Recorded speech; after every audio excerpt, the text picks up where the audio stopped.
കണ്ടത് കലർപ്പില്ലാത്ത സത്യമാണ്. അത് വേദിയുടെ ഭാവനസൃഷ്ടിയൊന്നുമല്ല. വേദിയുടെ മകൻ സാധാരണനായ മനുഷ്യശിശുവല്ല. അവൻ ദിവ്യനാണ്. അനേകം വിശിഷ്ടജീവിതങ്ങൾ നയിച്ചതിന്റെ ഫലമായാണ് വേദിക്ക് പുത്രനായി രാമനെ ലഭിച്ചത്. മനുഷ്യസമുദായത്തിന്റെ സമുദ്ധാരകൻ കൗസല്യാദേവിയുടെ പുത്രനായി പിറന്ന് അയോധ്യയിലെ പൗരന്മാരുടെ മഹാഭാഗ്യമാണ്. മഹർഷി രാജാവിനെ വേണ്ടവണ്ണം അനുഗ്രഹിച്ചു തിരിച്ചുപോയി. കൗസല്യവസിഷ്ഠന്റെ പ്രസ്താവനയുടെ സത്യം ശരിക്കും മനസ്സിലാക്കി. തന്റെ മകൻ ദിവ്യൻ തന്നെയാണെന്നറിഞ്ഞ് കുട്ടിയെ നോക്കി അവർ അത്യാനന്ദം അനുഭവിച്ചു. ബാലലീലകൾ. മാസങ്ങൾ കടന്നുപോയി. കുട്ടികളായ രാമനും ലക്ഷ്മണനും ഭരതനും ശത്രുഘ്നനും നിലത്തിരിക്കാനും അങ്ങിങ്ങായി നീങ്ങാനും പഠിച്ചു. വീണ് അപകടം പറ്റാതെ എല്ലായ്പ്പോഴും അവരെ കാത്തുസൂക്ഷിക്കാൻ പ്രത്യേക ഏർപ്പാടുകൾ ചെയ്തിരുന്നു. ധാരാളം കളിപ്പാട്ടങ്ങൾ വരുത്തി അവരുടെ മുമ്പിൽ നിരത്തിവെച്ചു. കുട്ടികളോടൊപ്പം അമ്മാരും ആയമാരും അമ്മാരോടൊപ്പം കുട്ടികളും സമയം പോകുന്നതറിയാതെ ആനന്ദത്തിരമാല തുടർച്ചയായുള്ള ഒരാവർത്തിയായി ദിവസങ്ങൾ കഴിഞ്ഞുപോയി. അമ്മയുടെയോ തോഴിയുടെയോ കൈവിരലുകൾ മുറുകെ പിടിച്ചുകൊണ്ട് കുട്ടികൾ സ്വയം എഴുന്നേറ്റ് നിന്നു തുടങ്ങി. അവർക്ക് ചുമർ പിടിച്ച് നിവർന്നു നിൽക്കാനും കഴിഞ്ഞു. ക്രമേണ അല്പം ചില അടികൾ മുന്നോട്ടു വയ്ക്കുവാനും തുടങ്ങി. അവരുടെ പരിശ്രമങ്ങളും നേട്ടങ്ങളും അമ്മാരെ വളരെ രസിപ്പിച്ചു. മധുരമായ ശുഗസ്വരത്തിൽ അവർ അസ്പഷ്ടമായ ചില വാക്കുകൾ പുറപ്പെടുവിച്ചത് അമ്മാരെ പൊട്ടിച്ചിരിപ്പിച്ചു. അവർ അമ്മ, അച്ഛൻ എന്നീ വാക്കുകൾ പറയാൻ കുട്ടികളെ പഠിപ്പിച്ചു. ആ വാക്കുകൾ ഉച്ചരിച്ചപ്പോൾ അവർ പുളകിതഗാത്രകളായി. ഓരോ ദിവസവും പ്രഭാതത്തിൽ ഔഷധവീര്യമുള്ള പരിമളതൈലം കുട്ടികളുടെ ശരീരം മുഴുവൻ അമ്മമാർ പുരട്ടിത്തടവി. അനന്തരം അഴുക്കുകളയുന്ന ചൂർണം തടവിത്തേച്ച് സരയുവിലെ പവിത്രജലത്തിൽ കുളിപ്പിച്ചു. അതിൽ പിന്നെ അവരുടെ ചുരുളൻ മുടി സുഗന്ധധൂമം തീർക്കാൻ ഗന്ധപ്രദേശത്ത് പുള്ളികൾ കുത്തി നെറ്റിയിൽ കുറിയണിയിച്ച് തൊട്ടിലിൽ വെച്ചാട്ടി. അമ്മമാരുടെ താരാട്ടുപാട്ടിന്റെ മധുരം സാരം കേട്ട് അവർ ഉറങ്ങി. ഈ ആനന്ദകരമായ പ്രവർത്തനങ്ങളിലേർപ്പെട്ട് അമ്മമാർക്ക് സ്വർഗം അത്ര അകലെയല്ലെന്നും അതവിടെ അവർക്കു ചുറ്റും തന്നെയുള്ളതെന്നും തോന്നി. അവരുടെ രത്നാഭരണങ്ങളുടെ കഥയോ? ഓരോ പുതിയ ദിവസവും അവ നവനവവും ഉജ്ജ്വലതരവുമായിരുന്നു. കാൽവളകൾ സ്വർണവും രത്നങ്ങളും കൊണ്ട് നിർമ്മിക്കപ്പെട്ട കിലുങ്ങുന്ന അരഞ്ഞാൺ നവരത്നങ്ങൾ പതിച്ച മാലകൾ. അവയുടെ പരുപരുപ്പുകൊണ്ട് കുട്ടികളുടെ മൃദുശരീരത്തിന് പരിക്കുപറ്റിയെങ്കിലോ എന്ന് ശകിച്ച് അവ മൃദുവായ പട്ടുനാടകുകളിലും ശീലകളിലും പതിക്കപ്പെട്ടിരുന്നു. കുട്ടികളുടെ കളിയും വിനോദങ്ങളും വർണ്ണനാതീതമായിരുന്നു. അവർ നടക്കാൻ പഠിച്ചപ്പോൾ നഗരത്തിൽ നിന്നും സമപ്രായക്കാരായ കുട്ടികളെ വരുത്തി അവരൊന്നിച്ച് കളിക്കാൻ സൗകര്യപ്പെടുത്തി. നഗരത്തിൽ നിന്ന് വന്ന കുട്ടികൾക്ക് കഴിക്കാൻ മധുരപലഹാരവും കളിക്കാൻ കളിപ്പാട്ടങ്ങളും നൽകപ്പെട്ടു. അവർക്ക് ധാരാളം സമ്മാനങ്ങളും നൽകുകയുണ്ടായി. അവരെ തലസ്ഥാനത്തേക്ക് കൊണ്ടുവന്ന ദാസിമാർക്ക് മുഷ്ഠാനഭോജനം നൽകി. സ്വന്തം കുട്ടികളെ വളർത്തിക്കൊണ്ടുവരുന്ന കാര്യങ്ങളിൽ ശ്രദ്ധിച്ചിരുന്ന കൗസല്യയ്ക്കും കൈകേയിക്കും സുമിത്രയ്ക്കും തങ്ങളുടെ സ്വന്തം ആരോഗ്യത്തെയും സുഖത്തെയും സംബന്ധിച്ച് യാതൊരു ശ്രദ്ധയുമുണ്ടായിരുന്നില്ല. കുട്ടികളോടൊപ്പം അവർ അത്ര സന്തുഷ്ടകളായിരുന്നു. തലസ്ഥാനത്തിലെ അന്തർഗൃഹങ്ങളിൽ വെച്ചുള്ള ഈ പോഷണത്തിന്റെയും വളർച്ചയുടെയും ഘട്ടത്തിനുശേഷം അവർക്ക് 3 വയസ്സായപ്പോൾ കുട്ടികളെ അവരുടെ ധാത്രിമാർ പുറത്ത് കളിസ്ഥലങ്ങളിലേക്ക് കൊണ്ടുപോയി. അവർ അവിടെ നിന്ന് ഇഷ്ടം പോലെ ഓടിച്ചാടി കളിച്ചു. അവർ തിരിച്ചുവന്നപ്പോൾ അമ്മമാർ അതിയായ പ്രേമത്തോടും ശ്രദ്ധയോടും കൂടി അവരെ സ്വീകരിച്ചു. വിദ്യാരംഭം. ഒരു ദിവസം ദശരഥൻ രാജ്ഞിമാരുമായി സംഭാഷണത്തിലേർപ്പെട്ടുകൊണ്ടിരുന്നപ്പോൾ ഇങ്ങനെ അഭിപ്രായപ്പെടുകയുണ്ടായി. കുട്ടികൾ ദാസിമാരോടൊപ്പം കഴിയുന്ന കാലത്തോളം അവർക്ക് വേണ്ടപ്പെട്ടതൊന്നും പഠിക്കാൻ കഴിയുകയില്ല. അങ്ങനെയാൽ അവരുടെ ബുദ്ധിയോ പ്രത്യേക വാസനകളോ വികാസം കൊള്ളുകയുമില്ല. അതുകൊണ്ട് അവരെ എഴുത്തിനിരുത്തേണ്ടതാണ്. അങ്ങനെ വിദ്യാഭ്യാസം ആരംഭിക്കേണ്ടതിനുള്ള ശുഭസമയം തീർച്ചയാക്കപ്പെട്ടു. അതിനായി ഗുരുഭൂതന്മാരെ വരുത്തുകയും ചെയ്തു. ആ ദിവസം മുതൽ ആ ഓമനകുമാരന്മാർ ഗുരുഗൃഹത്തിൽ താമസം തുടങ്ങി. വിലപ്പെട്ട എല്ലാ വസ്ത്രങ്ങളും ഭൂഷണങ്ങളും അവർ ഉപേക്ഷിച്ചു. ലളിതമായ വസ്ത്രങ്ങൾ അരയിൽ ചുറ്റി മറ്റൊന്ന് ചുമലിലും ധരിച്ചു. മാതാപിതാക്കളുടെ പ്രേമവും ശ്രദ്ധയും ഉള്ള അന്തരീക്ഷത്തിലാണ് കുട്ടികൾ ഉള്ളതെങ്കിൽ അവരുടെ വിദ്യാഭ്യാസം നല്ലപോലെ പുരോഗമിക്കാൻ സാധ്യമാകയില്ല. കുട്ടികൾ ഗുരുനാഥന്മാരൊണിച്ച് വസിക്കണം. ഗുരുകുലജീവിതം നയിക്കണം. രാവും പകലും പാഠങ്ങൾ ഉൾക്കൊള്ളണം. ഗുരുനാഥനെ ശുശ്രൂഷിച്ചും അദ്ദേഹത്തെ മാതൃകയായി സ്വീകരിച്ചുമാണ് വിദ്യാർജ്ജനം ചെയ്യുന്നതെങ്കിൽ കുട്ടൽ പഠിക്കാൻ കഴിയും. ഗുരുനാഥന്മാർ കൊടുക്കുന്ന ഭക്ഷണം കഴിച്ച് അവർ ജീവിക്കണം. അങ്ങനെ രാജകുമാരന്മാർ ബ്രഹ്മചര്യദർശനങ്ങളുടെ മൂർത്തീകരണമായി പ്രശോഭിച്ചു. അമ്മമാർ വിരഹത്തിന്റെ വിവശത അനുഭവിക്കുന്ന ഘട്ടങ്ങളിലും കുട്ടികളെ കാണണമെന്നാഗ്രഹിക്കുമ്പോൾ അവർ ഗുരുഗൃഹങ്ങളിൽ ചെന്ന് കുട്ടികളെ കണ്ട് അവരുടെ പുരോഗതി മനസ്സിലാക്കി സന്തോഷിച്ചുപോന്നു. ശിഷ്യന്മാരുടെ ദൃഢനിശ്ചയവും ഉത്സാഹത്തുള്ളലും കണ്ടപ്പോൾ ഗുരുനാഥൻ വളരെ സന്തുഷ്ടനായി. അവരുടെ ബുദ്ധിശക്തിയും ഓർമ്മശക്തിയും കണ്ട് അദ്ദേഹം ആശ്ചര്യപ്പെട്ടു. 4 കുട്ടികളിൽ വെച്ച് രാമൻ പഠിപ്പിൽ അസാമാന്യമായ താൽപ്പര്യമുള്ളതായി അദ്ദേഹം മനസ്സിലാക്കി. രാമൻ വിഷയങ്ങൾ ക്ഷണത്തിൽ മനസ്സിലാക്കിയിരുന്നു. ഏതു പാഠവും ഒരിക്കൽ കേട്ടാൽ തെറ്റാതെ ആവർത്തിക്കാൻ രാമന് കഴിഞ്ഞിരുന്നു. രാമന്റെ കുശാഗ്രബുദ്ധി ഗുരുവിനെ അത്ഭുതാധീനനാക്കി. മറ്റേ കുട്ടികളെ അവന്റെ നിലയിലേക്ക് കൊണ്ടുവരാൻ അവർ ശ്രമിച്ചു. അതേസമയം രാമന്റെ പുരോഗതി മന്ദീഭവിക്കരുതെന്ന് അദ്ദേഹം തീരുമാനിച്ചു. അതുകൊണ്ട് മറ്റു 3 പേരെയും അദ്ദേഹം ഒരു പ്രത്യേക വിഭാഗമായി തിരിച്ചു. അതിവേഗം പഠിക്കുന്ന രാമന്റെ കാര്യത്തിൽ വ്യക്തിഗതമായ ശ്രദ്ധ പതിപ്പിക്കുകയും ചെയ്തു. ലക്ഷ്മണനും ഭരതനും ശത്രുഘ്നനും അവരുടെ പാഠങ്ങൾ നല്ലപോലെ പഠിച്ചിരുന്നു. പക്ഷേ രാമന്റെ കൂട്ടുകെട്ടിനും സഹവാസവും അവർ വളരെ കൊതിച്ചു. രാമൻ കാഴ്ചയിൽ നിന്നും മറഞ്ഞാൽ അവർക്ക് സ്വന്തം പഠിപ്പിലും ഗുരുശുശ്രൂഷയിലും താൽപര്യം നഷ്ടപ്പെട്ടു കണ്ടു. അതിന്റെ ഫലമായി അവർക്കും രാമന്റെ ഒപ്പമെത്താൻ കഴിഞ്ഞില്ല. അവർ 1-2 പാറങ്ങൾക്കു പിറകിലായിരുന്നു. തങ്ങൾക്ക് യാതൊരു പീഠത്തിന്റെയും പാറങ്ങളുടെയും ആവശ്യവുമില്ലെന്നും രാമന്റെ കൂട്ടുമാത്രം കിട്ടിയാൽ വളരെ സന്തുഷ്ടരായിരിക്കുമെന്നും 1-2 വട്ടം ഗുരുനാഥനോട് തുറന്നു പറയാൻ ലക്ഷ്മണൻ ധൈര്യപ്പെട്ടു. ലക്ഷ്മണന്റെ ജീവനായിരുന്നു രാമൻ. അവരിരുവരും തമ്മിലുള്ള ഈ അസാധാരണ ബന്ധം നിരീക്ഷിച്ച് ഗുരുനാഥൻ ചിന്തിച്ചു. അവർ ഒരിക്കലും പിരിയപ്പെടാത്ത ദിവ്യശക്തികളായ നരനും നാരായണനുമല്ലാതെ മറ്റാരുമല്ലെന്നു വസിഷ്ഠമഹർഷി പറഞ്ഞ വസ്തുത അദ്ദേഹം ഓർത്തു. 5 ഗുരുവും ശിഷ്യന്മാരും. സഹോദരന്മാർ ഗുരുഗൃഹത്തിൽ താമസിച്ച് അദ്ദേഹത്തെ ഭക്തിപുരസരം സേവിച്ചു. അവർ രാജധാനിയിലെ സുഖങ്ങൾ ഉപേക്ഷിച്ച് കഷ്ടപ്പാടുകൾ സന്തോഷപൂർവ്വം സഹിച്ചു ജീവിച്ചു. വിനയത്തോടും ഭക്തിയോടും കൂടി അവർ ഗുരുനാഥന്റെ വീട്ടിലേക്ക് ചെന്നു. അവർ വൈദിക സൂക്തങ്ങൾ ഉച്ചരിക്കുന്നത് കേട്ടപ്പോൾ അദ്ദേഹത്തിന് വളരെ സന്തോഷമായി. പരിശുദ്ധങ്ങളായ വേദസൂക്തങ്ങൾ അവരുടെ നാവിൽ നിന്നും ഉജ്ജ്വലമണികളുടെ ഒരു നിർജ്ജരമെന്ന പോലെ ഒഴുകി വീഴുന്നത് അദ്ദേഹം കേട്ടു. തന്റെ പുത്രന്മാർ അത്രയും അധ്യയനം ചെയ്തുകണ്ട് അദ്ദേഹം സന്തുഷ്ടനായി. രാമൻ എഴുന്നേറ്റു ചെന്നു പിതാവിന്റെ പാദങ്ങളിൽ നമസ്കരിച്ചു. ഇതുകണ്ട് മറ്റു സഹോദരന്മാരും അച്ഛന്റെ മുമ്പിൽ ദീർഘദണ്ഡനമസ്കാരം ചെയ്യുകയുണ്ടായി. മാൻതോൽ വിരിച്ച ആസനങ്ങളിൽ ഉപവിഷ്ടനാകുന്നതിന് ഗുരുനാഥൻ ചക്രവർത്തിയെയും മന്ത്രിയെയും ക്ഷണിച്ചു. കുട്ടികൾ പഠിപ്പിൽ എത്രത്തോളം പുരോഗതി നേടിയിട്ടുണ്ടെന്നറിയാനായി ദശരഥൻ ഗുരുനാഥനുമായി സംഭാഷണത്തിലേർപ്പെട്ടു. പിതാവും ഗുരുനാഥനും തമ്മിലുള്ള സംഭാഷണം ഒളിച്ചുനിന്ന് കേൾക്കരുതെന്ന് രാമൻ സഹോദരന്മാരെ ആംഗ്യത്തിലൂടെ അറിയിച്ചു. അവർ പുസ്തകങ്ങളെടുത്ത് മുറി വിട്ടുപോയി. എല്ലാ സംഗതികളിലും സഹോദരന്മാർ രാമന്റെ സൂചനകളും നിർദ്ദേശങ്ങളും സ്വീകരിച്ചു. രാമന്റെ ആംഗ്യം പോലും അവർ സനിഷ്കർഷമനുസരിച്ചു. വസിഷ്ഠനും ദശരഥനും ഈ സംഭവം കണ്ട് രാജകുമാരന്മാരുടെ സ്വഭാവത്തെപ്പറ്റി കൂടുതൽ മനസ്സിലാക്കി. അവർക്കും രാമന്റെ മാന്യമായ സ്വഭാവത്തെപ്പറ്റി മതിപ്പു തോന്നി. ഗുരുനാഥന്റെ സംഭാഷണത്തിന്റെ പോക്ക് മനസ്സിലാക്കിയതും ഉടനെത്തന്നെയുണ്ടായ സവിനയമായ പ്രതികരണവും മറ്റു 3 സഹോദരന്മാർക്കും മാതൃകയുമായിരുന്ന സമ്പ്രദായവും കണ്ട് അവർ മനസാ അഭിനന്ദിച്ചു. അത്രയും അച്ചടക്കവും ഒതുക്കവും അവർ ശീലിച്ചതുകണ്ട് സന്തോഷിക്കുകയും ചെയ്തു. വസിഷ്ഠന് നിയന്ത്രിക്കാൻ കഴിഞ്ഞില്ല. അദ്ദേഹം പറഞ്ഞു, മഹാരാജാവേ, അങ്ങയുടെ പുത്രന്മാർ എല്ലാ കലകളും അഭ്യസിച്ചിരിക്കുന്നു. രാമൻ എല്ലാ ശാസ്ത്രങ്ങളും ഹൃദിസ്ഥമാക്കിയിരിക്കുന്നു. രാമൻ സാധാരണ മനുഷ്യനല്ല. വേദങ്ങൾ ഉച്ചരിക്കാനായി ഞാൻ അവനെ പഠിപ്പിക്കാൻ തുടങ്ങുമ്പോഴേക്കും അവൻ മുൻകൂട്ടി പഠിച്ചുവച്ചതുപോലെ അവ ആവർത്തിക്കുക പതിവാണ്. വേദമന്ത്രങ്ങൾക്ക് പ്രചോദനം കൊടുത്ത ആൾക്കേ അപ്രകാരം ആവർത്തിക്കാൻ സാധ്യമാകുകയുള്ളൂ. മറ്റാർക്കും അത് സാധ്യമല്ല. ഒഴിവുണ്ടായിരിക്കുമ്പോൾ വായിച്ചിരിക്കാൻ കഴിയുന്ന തരത്തിലുള്ള പുസ്തകങ്ങളല്ലല്ലോ വേദങ്ങൾ. അവ ഗുരുവിൽ നിന്നും ശിഷ്യൻ ചൊല്ലിക്കേട്ടു ഹൃദിസ്ഥമാക്കേണ്ടവയാണ്. അങ്ങനെ പരമ്പരയായി സിദ്ധിച്ചു വന്നതാണ് വേദജ്ഞാനം. അവ ഗുരുവിൽ നിന്നല്ലാതെ വേറൊരിടത്തുനിന്നും ലഭ്യമല്ല. അതുകൊണ്ടാണ് അവയ്ക്ക് ശ്രുതി എന്ന പേരുണ്ടായത്. ഈശ്വരന്റെ ദിവ്യശ്വാസം മന്ത്രങ്ങളായി രൂപം കൊണ്ടതാണവ. രാമനെപ്പോലെ ഇങ്ങനെ വേദങ്ങളെ ഹൃദിസ്ഥമാക്കിയ ഒരാളെയും ഞാൻ ഇതുവരെ കണ്ടിട്ടില്ല. ഞാൻ എന്തിനു കണ്ടിട്ടില്ലെന്ന് പറയുന്നു? ഇത്രയും ഭംഗിയായി വേദാധ്യയനം നടത്തിയ ഒരാളെയും ഞാൻ ഇതുവരെ കേട്ടിട്ടുമില്ല. രാമന്റെ ഇനിയും എത്രയോ അമാനുഷികമായ നേട്ടങ്ങളെപ്പറ്റി എനിക്ക് പറയാൻ കഴിയും. ഈ കുട്ടികളെ എന്റെ ശിഷ്യന്മാരായി ലഭിച്ചതിലുള്ള മഹാഭാഗ്യത്തെപ്പറ്റി ആലോചിക്കുമ്പോൾ ഇത്രയും കാലം ഞാൻ ചെയ്ത തപസ്സിന്റെ ഫലമാണിതെന്നു എനിക്ക് തോന്നുന്നു. അവർ ഇനിയൊന്നും പഠിക്കേണ്ടതായിട്ടില്ല. രാജകുമാരന്മാർക്ക് അത്യന്താപേക്ഷിതമായ അസ്ത്രവിദ്യയിലും അതുപോലെയുള്ള മറ്റു വിദ്യകളിലും പരിശീലനം നൽകുകയാണ് ഇനി വേണ്ടത്. എന്റെ കീഴിൽ അവരുടെ വിദ്യാഭ്യാസം പൂർത്തിയായിരിക്കുന്നു. എനിക്ക് പഠിപ്പിക്കാവുന്നത് എല്ലാറ്റിലും അവർ അതിപ്രാപ്തന്മാരായിരിക്കുന്നു. ഇന്ന് ശുഭ ദിനമാണ്. കുട്ടികളെ രാജധാനിയിലേക്ക് തിരികെ കൊണ്ടുപോയാലും. ഇത് കേട്ടപ്പോൾ അനേകമാസമായി വിയോഗദുഃഖം അനുഭവിച്ചുവരുന്ന ദശരഥൻ ആനന്ദാശ്രുകൾ പൊഴിച്ചു. അദ്ദേഹത്തിന് സന്തോഷം നിയന്ത്രിക്കാൻ കഴിഞ്ഞില്ല. ഈ സന്തോഷവാർത്ത ഉടൻ രാജ്ഞിമാരെ അറിയിക്കാനും ശിഷ്യന്മാർ ഗുരുവിനെ വിട്ടുപോരുമ്പോൾ ദക്ഷിണയായി കൊടുക്കേണ്ട സാധനങ്ങളോടുകൂടി ക്ഷണം ആശ്രമത്തിലെത്തിച്ചേരണമെന്നു പറയാനും മന്ത്രിയോട് ആവശ്യപ്പെട്ടു.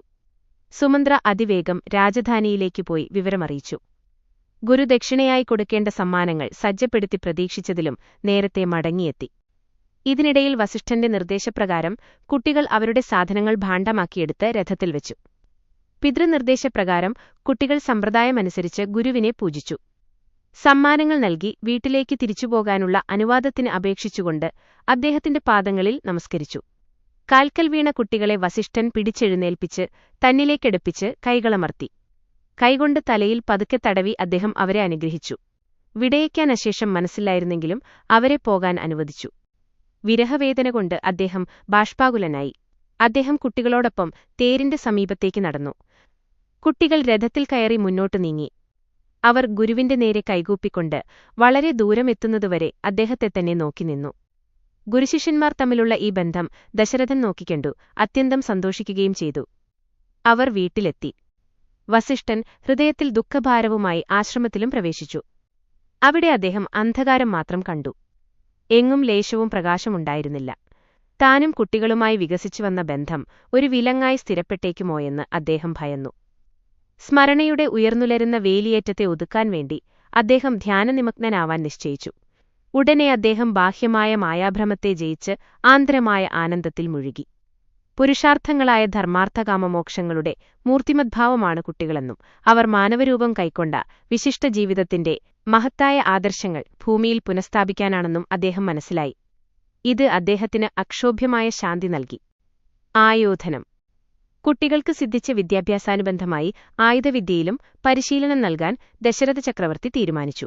അദ്ദേഹം വിദഗ്ധരായ വില്ലാളികളെയും മറ്റും ക്ഷണിച്ചുവരുത്തി. കുട്ടികളെ ആക്രമണത്തിന്റെയും തടക്കലിന്റെയും ശാസ്ത്രം അഭ്യസിപ്പിക്കാനുള്ള ഏർപ്പാടുകൾ ചെയ്തു. പക്ഷേ എല്ലാ വിദ്യകളുടെയും അതിനായകന്മാരായ ഈ കുട്ടികളുടെ അധ്യാപകരെന്ന് അവകാശപ്പെടാൻ ആർക്കു കഴിയും? അവർ മനുഷ്യവേഷത്തിൽ അഭിനയിക്കുകയായിരുന്നു, പഠിക്കുന്നു എന്ന് നടിക്കുകയും. ഈ പാവകളിയുടെ ചരടുവലിക്കാരനെ ആർക്ക് ചരടുവലി പഠിപ്പിക്കാൻ കഴിയും? മായയുടെ കപടതന്ത്രങ്ങൾക്കടിയിൽ സ്വന്തം യാഥാർത്ഥ്യം മനസ്സിലാക്കാൻ കഴിയാത്തവരാണ് ആ കുട്ടികളെ ബാഹ്യജീവിതത്തിന് പ്രയോജനകരമായ വസ്തുനിഷ്ഠമായ കൗശലങ്ങൾ പഠിപ്പിക്കാനും പരിശീലിപ്പിക്കാനും എത്തിയത്. ലോകത്തെ അത്യാഹിതത്തിൽ നിന്നും രക്ഷിക്കാനാണ് അവർ അവതരിച്ചിട്ടുള്ളത്. അതുകൊണ്ട് ഈ ആവശ്യത്തിനുവേണ്ടി പ്രവർത്തിക്കുന്ന കാലത്തോളം ലോകത്തിലെ കീഴ്നടപ്പിനനുസരിച്ച് അവർ ലൗകികരായി ജീവിക്കണം. അവരുടെ പ്രവർത്തനങ്ങൾ ആളുകൾക്ക് മനസ്സിലാക്കാൻ സാധ്യമല്ല. കാരണം അവ മാനുഷിക ബുദ്ധിക്കും ഭാവനയ്ക്കും അതീതമാണ്. അവ വിശദീകരിക്കണമെന്നാവശ്യപ്പെട്ടാൽ അവർ നിസ്സഹായരാവും. പക്ഷേ അവർ പ്രായോഗികമാക്കുന്ന ആദർശങ്ങൾ ജനങ്ങൾ പഠിക്കുക തന്നെ വേണം. അതുകൊണ്ട് രാമൻ വെണ്ണീർ മൂടിയ തീക്കട്ടയോ പായൽ പടർന്നു മൂടിയ തടാകമോ മേഘമാകുന്ന തിരശീലയാൽ മറയ്ക്കപ്പെട്ട ചന്ദ്രനോ പോലെയാണ് സ്വയം പ്രദർശിപ്പിച്ചത്. സഹോദരന്മാർ രാമന്റെ കാലടികൾ പിന്തുടരുകയായിരുന്നു. പരിചയസമ്പന്നരും വിദഗ്ധരുമായ ഗുരുക്കന്മാർക്കുപോലും അജ്ഞാതമായ തന്ത്രങ്ങളും കൗശലങ്ങളും രാമനും ലക്ഷ്മണനും വെളിപ്പെടുത്തി. അതുകണ്ട് ഗുരുക്കന്മാർ അത്ഭുതസ്തംഭരായി. മാത്രമല്ല അല്പം ഭയമുള്ളവരും തീർന്നു. പക്ഷേ ഈ 4 രാജകുമാരന്മാരും ഒരു മൃഗത്തിന്റെയും പക്ഷിയുടെയോ നേരെ ഒരിക്കലും ഒരമ്പെയ്തിട്ടില്ല. വളരെ അടിയന്തരഘട്ടങ്ങളിൽ മാത്രമല്ലാതെ കൊല്ലു നദിലോ മുറിപ്പെടുത്തുന്നതിലോ ഉള്ള സന്തോഷത്തിനുവേണ്ടി തങ്ങൾ ആയുധം ഉപയോഗിക്കുകയില്ലെന്നും അവർ ഗൗരവപൂർവ്വം പ്രതിജ്ഞ ചെയ്തിരുന്നു. ഒരിക്കൽ പോലും അവർ അത് ലംഘിച്ചിരുന്നില്ല. പരിശീലകർ പലപ്പോഴും അവരെ കാൽനടയായി സഞ്ചരിക്കാനും നായാട്ടിനുമായി കാട്ടിലേക്ക് കൊണ്ടുപോയിരുന്നു. പക്ഷേ അവിടെ മൃഗങ്ങളെയോ പക്ഷികളെയോ കണ്ടാൽ പരിശീലകർ അമ്പെയ്യേക്കാൻ പറയും. അപ്പോഴൊക്കെ അവർ പ്രതിഷേധിച്ചു പറയാറുണ്ട്, കേവലം നിരപരാധികളായ ലക്ഷ്യങ്ങൾക്ക് നേരെ അമ്പെയ്യാനുള്ളതല്ല ഈ അസ്ത്രങ്ങൾ. ശിഷ്ടന്മാരെ രക്ഷിക്കാനും ലോകത്തിന്റെ ക്ഷേമത്തിനും ജനങ്ങളുടെ സേവനത്തിനും വേണ്ടി ഉപയോഗിക്കാനുള്ളതാണ്. ആ ആവശ്യത്തിനു വേണ്ടിയാണ് അവ ഞങ്ങളുടെ കൈവശമുള്ളത്. ഈ നിസ്സാരമായ വിനോദങ്ങൾക്കായി ഉപയോഗിച്ച് ഞങ്ങൾ ഈ ആയുധങ്ങളെ അപമാനിക്കില്ല. അവർ ഉറപ്പിച്ചു പറഞ്ഞു.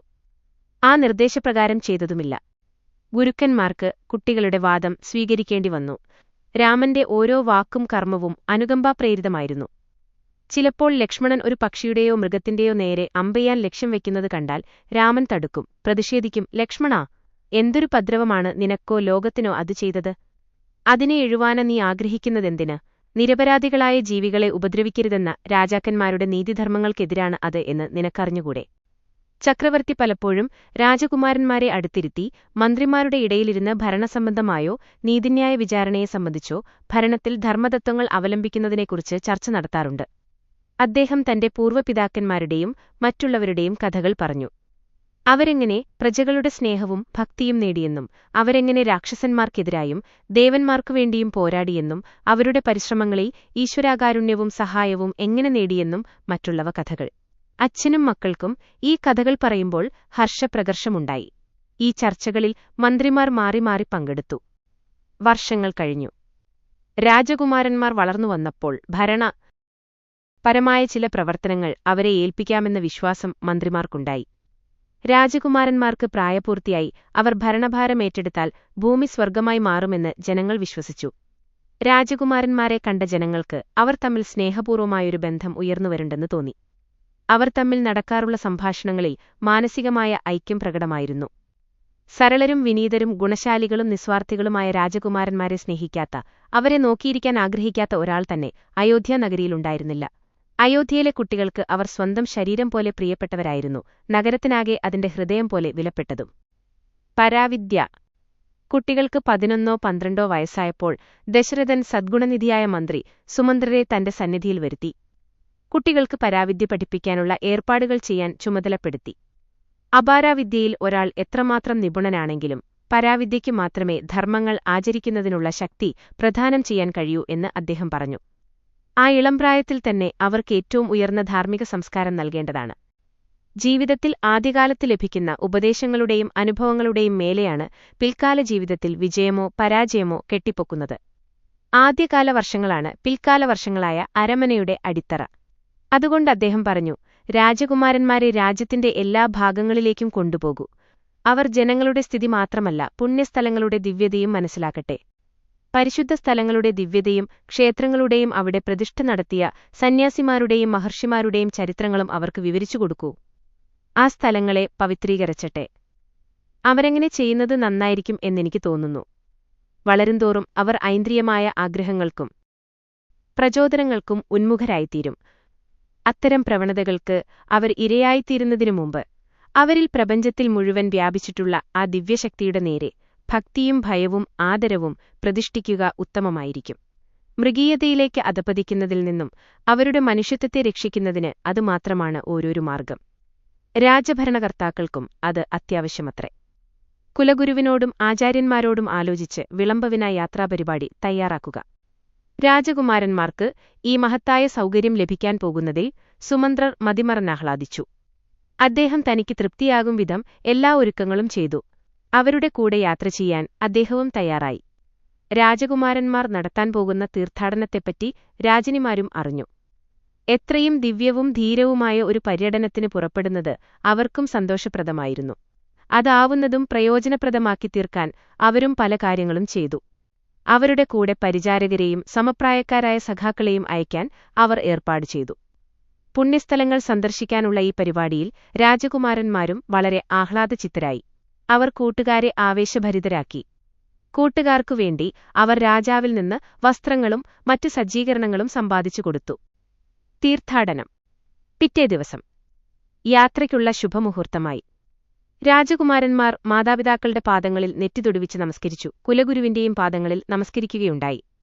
മാതൃജനങ്ങൾ ദൃഷ്ടിദോഷം തടയാനും തിന്മയിൽ നിന്നുള്ള രക്ഷയ്ക്കായും അവരുടെ നെറ്റിയിലും ഗണ്ഡസ്ഥലങ്ങളിലും പുള്ളികൾ കുത്തി. കുട്ടികൾ രാജകീയ വസ്ത്രങ്ങൾ ഉപേക്ഷിച്ച് ദേശാടന വസ്ത്രങ്ങൾ ധരിച്ചു. മുണ്ടുടുത്ത് ഉത്തരീയം കഴുത്തിൽ ചുറ്റി. എല്ലാവരിൽ നിന്നും യാത്രാനുവാദം വാങ്ങി അവർ രഥത്തിൽ കയറി. അവരെ യാത്രയയക്കാൻ അവിടെ കൂടിയിരുന്ന ആയിരക്കണക്കിന് പൗരന്മാരിൽ നിന്നും പുറപ്പെട്ട വിജയാശംസകളുടെ പ്രതിധ്വനിക്കിടയിൽ രക്ഷാഭടന്മാർ മുമ്പിലും പിമ്പിലുമായി രഥം മുന്നോട്ട് നീങ്ങി. ദിവസങ്ങൾ, ആഴ്ചകൾ, മാസങ്ങൾ കടന്നുപോയി. അവർ ഓരോ മഹത്തായ ആദർശങ്ങൾ ഭൂമിയിൽ പുനഃസ്ഥാപിക്കാനാണെന്നും അദ്ദേഹം മനസ്സിലായി. ഇത് അദ്ദേഹത്തിന് അക്ഷോഭ്യമായ ശാന്തി നൽകി. ആയോധനം. കുട്ടികൾക്ക് സിദ്ധിച്ച വിദ്യാഭ്യാസത്തിനു ബന്ധമായി ആയുധവിദ്യയിലും പരിശീലനം നൽകാൻ ദശരഥ ചക്രവർത്തി തീരുമാനിച്ചു. അദ്ദേഹം വിദഗ്ധരായ വില്ലാളികളെയും മറ്റും ക്ഷണിച്ചുവരുത്തി. കുട്ടികളെ ആക്രമണത്തിന്റെയും തടുക്കലിന്റെയും ശാസ്ത്രം അഭ്യസിപ്പിക്കാനുള്ള ഏർപ്പാടുകൾ ചെയ്തു. പക്ഷേ എല്ലാ വിദ്യകളുടെയും അതിനായകന്മാരായ ഈ കുട്ടികളുടെ അധ്യാപകരെന്നവകാശപ്പെടാൻ ആർക്കു കഴിയും? അവർ മനുഷ്യവേഷത്തിൽ അഭിനയിക്കുകയായിരുന്നോ പഠിക്കുന്നുവെന്ന് നടിക്കുകയും? ഈ പാവകളുടെ ചരടുവലിക്കാരനെ ആർക്ക് ചരടുവലി പഠിപ്പിക്കാൻ കഴിയും? മായയുടെ കപടതന്ത്രങ്ങൾ കീഴിൽ സ്വന്തം യാഥാർത്ഥ്യം മനസ്സിലാക്കാൻ കഴിയാത്തവരാണ് ആ കുട്ടികളെ ബാഹ്യജീവിതത്തിന് പ്രയോജനകരമായ വസ്തുനിഷ്ഠമായ കൗശലങ്ങളെ പഠിപ്പിക്കാനും പരിശീലിപ്പിക്കാനും എത്തിയത്. ലോകത്തെ അത്യാഹിതത്തിൽ നിന്നും രക്ഷിക്കാനാണ് അവർ അവതരിച്ചിട്ടുള്ളത്. അതുകൊണ്ട് ഈ ആവശ്യത്തിനുവേണ്ടി പ്രവർത്തിക്കുന്ന കാലത്തോളം ലോകത്തിലെ കീഴ്നടപ്പനുസരിച്ച് അവർ ലൗകികരായി ജീവിക്കണം. അവരുടെ പ്രവർത്തനങ്ങൾ ആളുകൾക്ക് മനസ്സിലാക്കാൻ സാധ്യമല്ല. കാരണം അവ മാനുഷിക ബുദ്ധിക്കും ഭാവനയ്ക്കും അതീതമാണ്. അവ വിശദീകരിക്കണമെന്നാവശ്യപ്പെട്ടാൽ അവർ നിസ്സഹായരാവും. പക്ഷേ അവർ പ്രായോഗികമാക്കുന്ന ആദർശങ്ങൾ ജനങ്ങൾ പഠിക്കുക തന്നെ വേണം. അതുകൊണ്ട് രാമൻ വെണ്ണീർ മൂടിയ തീക്കട്ടയോ പായൽ പടർന്നു മൂടിയ തടാകമോ മേഘമാകുന്ന തിരശ്ശീലയാൽ മറയ്ക്കപ്പെട്ട ചന്ദ്രനോ പോലെയാണ് സ്വയം പ്രദർശിപ്പിച്ചത്. സഹോദരന്മാർ രാമന്റെ കാലടികൾ പിന്തുടരുകയായിരുന്നു. പരിചയസമ്പന്നരും വിദഗ്ധരുമായ ഗുരുക്കന്മാർക്കുപോലും അജ്ഞാതമായ തന്ത്രങ്ങളും കൗശലങ്ങളും രാമനും ലക്ഷ്മണനും വെളിപ്പെടുത്തി. അതുകണ്ട് ഗുരുക്കന്മാർ അത്ഭുതസ്തംഭരായി. മാത്രമല്ല അല്പം ഭയമുള്ളവരായും തീർന്നു. പക്ഷേ ഈ 4 രാജകുമാരന്മാരും ഒരു മൃഗത്തിന്റെയോ പക്ഷിയുടെയോ നേരെ ഒരിക്കലും ഒരമ്പെയ്തിട്ടില്ല. വളരെ അടിയന്തര ഘട്ടങ്ങളിൽ മാത്രമല്ലാതെ കൊലയും.